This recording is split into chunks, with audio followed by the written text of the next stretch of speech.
Hello friends, welcome to கவிஸ்கோம். இன்றைக்கி கொத்தமல்லி சட்னி எப்படி பண்ணுறது அப்படிங்கிறது தான் நம்ம பார்க்க போகிறோம். என்னங்க இது கொத்தமல்லி சட்னி செய்ய தெரியாத, என்ன இது ஒரு வீடியோவை போடுறீங்களா அப்படின்னு நீங்கள் நினைக்கலாம். தெரிஞ்சவங்களுக்கு பிரச்சனை இல்லைங்க, தெரியாதவங்களுக்காக தான் இந்த வீடியோ, சரிங்களா? வாங்க இப்போ நம்ம எப்படி செய்கிறதுங்கிறத பார்ப்போம். ஆனால் கொத்தமல்லி சட்னியில் வந்து நார் சத்து அதிகமாக இருக்கிறதுனால நல்லா உடம்பு ஜீரணமாகும், நல்லா மலச்சிக்கல்லாம் போகுங்க.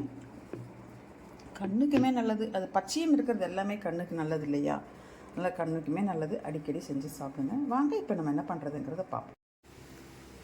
கொத்தமல்லி சட்னி இப்போ எப்படி பண்ணுறது அப்படிங்கிறத பார்ப்போம் வாங்க. வடைச்சட்டி வச்சு எண்ணெய் ஊற்றிருக்கேன், கடலெண்ணெய்.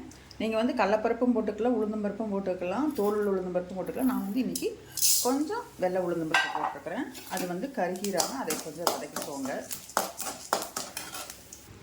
இப்போ கலர் மாதிரி இந்த மாதிரி வந்தோடனே இன்னொரு பாத்திரத்தில் நான் எடுத்து வச்சுருக்கிறேன். அடுத்து இதில் பச்சை மிளகாய் போட்டுக்கலாம். நான் 2 தான் போட்டிருக்கேன், என் காரத்துக்கு ஏற்ற மாதிரி.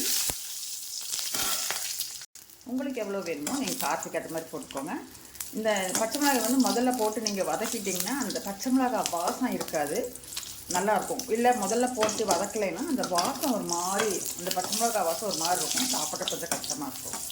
அதனால் பச்சை மிளகாயை முதல்ல போட்டு வதக்கி இந்த மாதிரி பண்ணிக்கோங்க. அப்புறமா வெங்காயம் ஸ்டவ்வை சிம்மில் வச்சுக்கோங்க. வெங்காயம்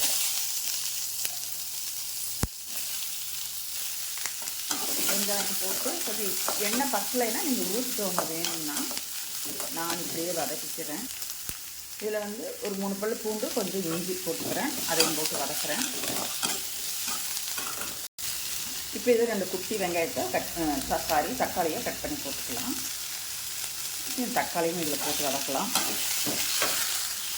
கொஞ்சம் உப்பு போட்டுக்கலாம், பவுடர் சால்ட்டு அல்லது கல்லுப்பு. கொஞ்சோண்டு புளி போட்டுக்கிறேன், ரொம்ப கம்மியாக, உங்களுக்கு எவ்வளோ தேவையோ அவ்வளோ போட்டு இதெல்லாம் போட்டு நல்லா வதக்கலாம்.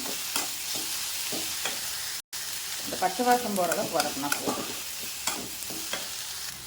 இப்போ வெங்காயம், தக்காளி, இஞ்சி, பூண்டு, பச்சை மிளகாய், புளி எல்லாமே நல்லா வதங்கிடுச்சு. இப்போது நாம் கழுவி வச்சுருக்கிற கொத்தமல்லியை போட்டுக்கலாம். போட்டு அப்படியே வதக்கிடலாம். வதங்கிட்டு இருக்குது கொத்தமல்லி, அது கூடயே தேங்காய் போட்டுக்கலாம். தேங்காயும் போட்டு வதக்குவோம். இதை வதக்கியாச்சு. இதை எடுத்து ஆற வச்சுருக்கோம். இப்போ நம்ம எடுத்து வச்சதை நல்லா ஆறிடுச்சு. இப்போ நம்ம மிக்சியில் போட்டு அரைப்போம். இப்போ இந்த சட்னியை 1க்கு 2 அரைச்சிருக்குது. அப்போ வந்து இந்த உளுந்து வறுத்து வச்சுருக்கிற பருப்பை போட்டுக்கலாம். பருப்பு போட்டால் இப்போ சட்னி ஆகிருச்சு. தாளிக்கணுன்னா தாளிச்சிக்கலாம், தாளிக்கலைனாலும் பரவாயில்ல. உப்பு காரப்பில் எப்படி இருக்குதுன்னு பார்த்துக்கோங்க. இப்போ நான் தாளிக்க போகிறேன். இப்போ இந்த சட்னி வந்து தாளிச்சாச்சு. இந்த கொத்தமல்லி சட்னி இப்போ நான் வந்து தோசைக்கு வச்சு சாப்பிட போகிறேன். நீங்களும் வாங்க சாப்பிட்லாம்.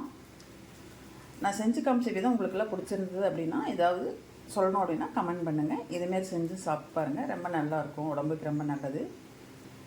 இந்த வீடியோ பிடிச்சிருந்ததுன்னா எனக்கு ஒரு லைக் பண்ணுங்கள், ஷேர் பண்ணுங்கள். அப்படியே கவிஸ்கோம் சேனலை சப்ஸ்கிரைப் பண்ணிவிட்டு பாருங்கள்.